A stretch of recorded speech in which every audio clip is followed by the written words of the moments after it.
Hello అందరికీ welcome back to my channel. Welcome back to another vlog. ఈరోజు అయితే మన వ్లాగ్లో ఏంటంటే మా బెడ్రూమ్లో ఉన్న షెల్ఫ్స్, బట్టల షెల్ఫ్స్ అన్నీ క్లీన్ చేద్దామని అయితే నేను స్టార్ట్ చేసిన. అసలు నేను కొంచెం టైం పట్టుద్ది అనుకున్నా కానీ మస్తు టైం పట్టింది అనుకోండి. అవర్సే పట్టింది. మధ్యాహ్నం ఎప్పుడో 1కి అట్లా స్టార్ట్ చేస్తే ఇంకా అయిపోయేసరికి 4:30 అయింది. నేను అసలు టైం చూసుకోలేదు. నేను మధ్యాహ్నం అన్నం కూడా తినలేదు. ఇంకా కొంచెం లేట్ అయింది. మా ఆయనకు కాల్ చేసిన, ఇంత లేట్ అయిందంటే ఆయన అన్నాడు, ఏం చేసినవే అంతసేపు, అంతకన్నా సదిరే అంత టైం ఏం పట్టింది నీకు అని అన్నాడు. కాకపోతే ఒకటెనుకొకటి అంతా సర్దుకుంటూ వచ్చేసరికి అయితే అంత టైం పట్టింది. మరి అన్నీ సదరాలి కదా, సదిరినప్పుడే నేను మంచిగా చదువుతాను. మళ్ళీ నాకు ఇంట్రెస్ట్ రాదు. ఇంట్రెస్ట్ ఉన్నప్పుడే నాకు నచ్చిన పని అంతా చేస్తా. ఈరోజు ఒక్క రోజులో నేను చాలా పనులు అయితే చేసుకున్నా. ఇంకా నాకు కొంచెం మైండ్ రిలీఫ్ ఉంటుంది ఇట్లా పనులు చేసుకుంటే. చేయాలంటే చాలా వర్క్స్ ఉన్నాయి మా ఇంట్లో. ఇంకా బెడ్రూమ్ ఒక్కటే చదువుతున్నా ఈరోజు. అది కూడా పూర్తిగా ఏం చదరట్లేదు, ఒక షెల్ఫ్స్ వరకు మాత్రమే. ఇంకా కిచెన్ అట్లనే ఉంది, హాల్ అట్లనే ఉంది. ఇట్లా నేను చదువుకోవాలంటే నాకు ఎట్లా అంటే ఇంట్లో ఎవ్వరు ఉండదు, నేను ఒక్కదాన్నే ఉండాలి. నేను ఒక్కదాన్ని ఉంటేనే అన్నీ నీట్గా సర్దుకుంటాను. నేను ఎవరైనా ఉన్నారనుకోండి వాళ్ళకి డిస్టర్బ్ అవుతుంది నా సదరడం వల్ల. అందుకని చెప్పైతే ఈరోజు ఒక్కరోజు ఈ బెడ్రూమ్ మాత్రమే సదురుతున్నా. ఇంకా మిగిలిన రోజు ఎప్పుడైనా టైం దొరికినప్పుడు అవి కూడా చదువుదామని అయితే అనుకొని ఇప్పుడు ఫస్ట్ నేను పెట్టుకునే బట్టల షెల్ఫ్ అయితే నేను సర్దుకుంటానా. నా అయితే అన్ని పనికిరాని బట్టలే ఉన్నాయి, వేసుకునేవి తక్కువ, అన్నీ పాడైపోయినాయి. ఎక్కువ పాడైపోయినాయి అంటే ఏంటంటే నేను కొంచెం లావ్ అయ్యేసరికి నాకు ఆ బట్టలు పట్టట్లేదు. ఇంకా అందుకని చెప్పి నేను వాటిని అట్లనే పెడుతున్నా. కొన్ని పడేస్తున్నా, కొన్ని అట్లనే పెడుతున్నా. ఏదైతే నాకు నచ్చి కొనుక్కున్నా, కాకపోతే నాకు రావట్లేదు. దేనికోసమైనా సన్నగా కావాలనుకుంటున్నాను నేను. ఇంకెప్పుడు సన్నగా అవుతానో, ఈ డ్రెస్ ఎప్పుడు వేసుకుంటానో నాకు అస్సలు అర్థమవుతలేదు. ఇంకా ఇవైతే అన్ని షెల్ఫ్స్ అయితే ఇట్లా క్లాత్తోనైతే మంచిగా నీట్గా తుడుచుకొని మళ్ళీ పేపర్లు వేసుకొని అయితే ఇంకా నేను మడత పెట్టిన బట్టలన్నీ అయితే మళ్ళీ ఆర్గనైజ్ అయితే చేస్తున్నాను. వాటికి సపరేట్ పెట్టుకున్నాం అనుకోండి మనకి ఈజీగా దొరుకుతాయి తీసుకోవడానికి. నా బట్టలన్నీ సపరేట్గా పెట్టేసుకున్నాను నేనైతే. కాకపోతే 2-3 రోజులు ఇట్లా ఉంటుంది. తర్వాత మళ్ళీ యథావిధి ఎవరింట్లో అయినా అంతే కదా. చిన్నపిల్లలు ఉన్న వాళ్ళ ఇంట్లో అంటేనో ఒక రకం అనుకోవచ్చు. మా ఇంట్లో చిన్నపిల్లలు కూడా ఉండరు. అయినా సరే మేము పెద్దోళ్ళమే చిన్నపిల్లలు లెక్క చేస్తాం. ఆగం బట్టలు గుంజుతాం ఎటు పడతాడు. ఇంకా ఇంట్రెస్ట్ లేనప్పుడు అట్లా పడేస్తాము. నా ఏమో బొట్టు పిల్లలు, కమ్మలు, ఇంకా జ్యువెలరీ ఉన్న బాక్సెస్, గాజులు ఉన్న బాక్సెస్ కూడా నేను ఇక్కడ పెట్టుకుంటా. మొన్నటి వరకు హాల్ ఉండే, ఇంకా అక్కడ దుమ్ము బాగా పడుతుందని ఇక్కడ పెడితే ఇక్కడ కూడా దుమ్ము బాగానే పడుతుంది. అవన్నీ గాజులన్నీ ఒక దాంట్లో పెట్టుకున్నా. ఇంకా అన్నిట్లా నిమ్మలంగా అయితే చదిరేసుకొని అయితే పెట్టుకుంటున్నా నేను.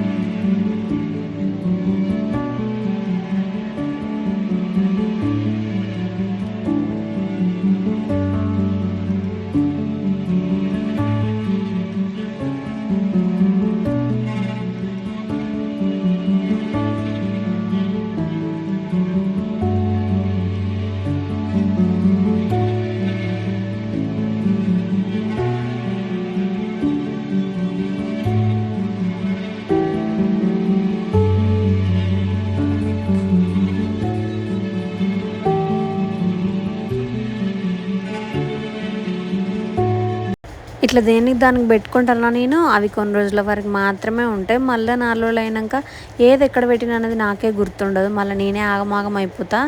ఇంకా అందుకే ఏ బాక్స్లోకి ఆ బాక్స్లో అయితే నేను సపరేట్ పెట్టుకొని ఇది కూడా మొత్తం అయితే సర్దేసుకున్నా. కాకపోతే కొన్ని డేస్ అయినాక చూడాలి దీని అవతారం మొత్తం మారిపోద్ది. ఎక్కడ పడితే అక్కడ అన్ని ఆగమాగం ఉంటాయి. ఎందుకంటే మార్నింగ్ టైంలో తొందరగా వేయేటప్పుడు ఏది పడితే అది తీసుకుంటాం, అక్కడ పెట్టిపోతాం. అంత నీట్గా పెట్టే టైం ఉండదు కదా. ఇంకా ఆ షెల్ఫ్లలోనే కింద షెల్ఫ్లో ఈ స్టూళ్ళు ఉండే, ఇవి నేను అసలు చూడక మస్తు రోజులైంది. ఇంక ఈరోజు తీసి అయితే మంచిగా కడిగి అయితే పక్కన అయితే పెట్టేసిన ఆరడానికి కోసేపు. నేను ఆ స్టూల్స్ కడిగేటప్పుడే ఒక ఆయన గ్యాస్ సిలిండర్ వేసుకొని వచ్చి అయితే ఇది మీకేనా అని అడిగిండు. మాది కాదని చెప్పిన. వాళ్ళు 3rd ఫ్లోర్ అని చెప్పినట్ట, కాకపోతే 3rd ఫ్లోర్లో ఉన్న వాళ్ళు ఎవ్వరు మాది కాదన్నారు. ఇంకా ఆయన కోపంగా వాళ్ళకి కాల్ చేసి అయితే మీరు ఎందుకు ఇట్లా చెప్పిళ్ళు, నేనేమన్నా కింద ఉన్నానా 3rd ఫ్లోర్కి ఎక్కినా, ఇప్పుడు వేరే దగ్గర రమ్మంటే నేను ఎట్లా రావాలని చెప్పి అయితే చాలా సీరియస్ అయ్యిండు. నేను ఆయన చూసుకుంటేనే నా పని ఎక్కడ చేస్తున్నానో కూడా నాకు అర్థం కాలేదు. నా షెల్ఫ్ల వరకు అయితే అటు సైడ్ ఒక దిక్కు అయిపోయింది. ఇటు సైడ్ ఇంకా మా మరిదివి, మా ఆయనవి, ఇవన్నీ షెల్ఫ్లు క్లీన్ చేయాలి. ఇది ఒక పెద్ద టాస్క్ అని చెప్పొచ్చు నాకు. ఇప్పుడు వీళ్ళే అయితే ఎక్కువ ఉంటాయి, ఇంకా అన్ని నచ్చరాని, అన్ని ఒక్కటి కూడా యూజ్ ఉండదు, అంత ఆగమాగం ఉంటాయి. మా ఆయన బట్టలు కొంచెం తక్కువే ఉంటాయి అనుకోండి, మా మరిది కొంచెం ఎక్కువ ఉంటాయి. మళ్ళీ దేనికి దానికి నేను పెడతానా, కాకపోతే వాళ్ళు దేనికి దానికి అస్సలు ఉంచరు. వాటిని అంతా ఆగం చేసి పడేస్తారు. ఇంకేం చేస్తా చెప్పండి, నా చదువుకుంటే సరిపోదు కదా, వాళ్ళకి కూడా చదరాలి. ఇల్లంతా నీట్గా ఉండాలంటే అన్నీ చేయాలి. ఇట్లా నేను ప్రతిసారి సర్దాం అనుకుంటా టైం తీసుకొని, కాకపోతే నాకు టైం దొరకదు. ఏదైనా టైం దొరికిన రోజు ఎటో ఒక దిక్కు పోవడం అవుతుంది. మొన్న సండే రోజు చదువుదాం అనుకుంటే సండే రోజు వేరే దిక్కు పోవడైంది. అందుకని చెప్పి ఇవాళ మరి ఇంటికాడ ఉన్నా కదా అని చెప్పి అయితే పని చేస్తున్నాను నేను. ఇదైతే మా ఆయన డిగ్రీలో వాళ్ళకు సిగ్నేచర్ డే రోజుది ఈ టీషర్ట్. దీని మీద అయితే మస్తుగా రాసిల్లు ఆయన గురించి. నేను ఎప్పుడో చదివేసినదండి దీని గురించి. ఇంకా ఇప్పుడైతే అట్లా గుర్తుగా దాచిపెట్టుకున్నాడు. మాకైతే సిగ్నేచర్ డే లాంటివి ఏం జరగలేదు. మా ఆయన వాళ్ళకైతే జరిగినాయి. వైట్ షర్ట్ ఇట్లా ఖరాబ్ కావద్దని చెప్పి నేనే మంచిగా దాంట్లో ప్యాక్ చేసి పెట్టిన. ఎందుకంటే దుమ్ము బాగా పడుతుంది కదా, వైట్ దాని మీద పడితే ఇంకా ఖరాబ్ అయిద్దని చెప్పి అయితే అట్లా పెట్టిన. అన్నీ సదరడం అయిపోయిన తర్వాత దుమ్ము చూసి ఇలా ఎంత వెళ్ళిందో అన్నీ అయితే నీట్గా అయితే క్లీన్గా అయితే నేను ఊడ్చుకుంటున్నాను. ఈ దుమ్ము అంతా నా మీదనే వారింది. ఈరోజు మొత్తం దుమ్ములు ఉన్నట్టు అయింది. చూసిల్లు కదా ఎంత బాగుందో. మీరు బిఫోర్ అండ్ ఆఫ్టర్ చూస్తే ఎంత బాగుంది కదా. ఇట్లనే రోజు ఉంటే బాగుండు అనిపిస్తుంది నాకు. ఇప్పుడు ఈ కర్టన్ పెట్టేస్తే ఇంకా నా పని 100% ఫినిష్ అయిపోయినట్టే. మేము కొన్ని రోజుల వరకు కూడా ఈ కర్టన్స్ పెట్టలేదు. ఇంకా చాలా డేస్ అయిపోయింది ఇవి తీసుకొని. నేనే పెడితే బాగుంటుంది, ఎవరైనా ఇంటికి వచ్చినప్పుడు చూస్తే బట్టలు అంతా గలీజ్గా కనబడతాయి అని చెప్పి అయితే ఈ కర్టన్స్ తీసుకొని అయితే పెడుతున్నాము. కర్టన్స్ పెట్టినప్పటి నుంచి ఇంకా బెడ్రూమ్లో ఈ షెల్ఫ్ల లుక్ అయితే మారిపోయింది. చాలా బాగుంది. మీరే చూడండి లాస్ట్లో ఎంత బాగుందో. మీ ఇంట్లో కూడా ఇట్లా కర్టన్స్ లేకుండా ఉంటే ఒకసారి మీరు కర్టన్స్ పెట్టి ట్రై చేయండి, ఎంత బాగుంటుందో. ఎవరైనా వచ్చినా సరే బట్టలంతా ఆగమాగం ఉన్నా కూడా కర్టన్స్ వేసుకుంటే నీట్గా కనబడుద్ది కదా. ఇంకా కర్టన్స్ కూడా పెట్టేసిందంటే నా పని అయిపోద్ది. నాకు అందను కూడా అందరు. ఎప్పుడైనా ఇది మా ఆయనే పెడతాడు, కాకపోతే ఇప్పుడు ఆయన లేడు కదా, అన్నీ ఆయననే చేయాలంటే నడవదు కదా. నేను కూడా నేర్చుకోవాలని అయితే నాకు అందినంత వరకు అయితే ఇట్లా చేస్తున్నా నేను. ఇది పెట్టడం చాలా కష్టము. కాకపోతే అటు సైడ్ హోల్ ఉంది, ఇటు సైడ్ ఏమో లేదు, ఊడిపోయింది అది. ఇంకా దాంట్లో ఒక నట్టు లాంటిది ఉంటే దాంట్లో అయితే పెడుతున్నాం మేము. కాకపోతే అప్పుడప్పుడు ఆగదు, పడిపోతుంది. దానికి అదే ముట్టుకున్నదంటే పడిపోద్ది, అప్పుడప్పుడేమో మంచిగా ఆగుద్ది. దాన్ని ఇంకా చూపెట్టాలి ఎట్లా చేస్తారో ఏమో. ఇంక ఇప్పుడైతే మొత్తం కర్టన్స్ పెట్టేసిన. చూడండి ఎట్లుందో లుక్, బాగుందా లేదా అన్నది అయితే మీరే కామెంట్ చేయండి.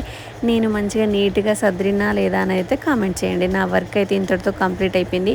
మళ్ళీ ఇంకో వ్లాగ్తో కలుసుకుందాం. ఫాలో చేయడం మర్చిపోకండి.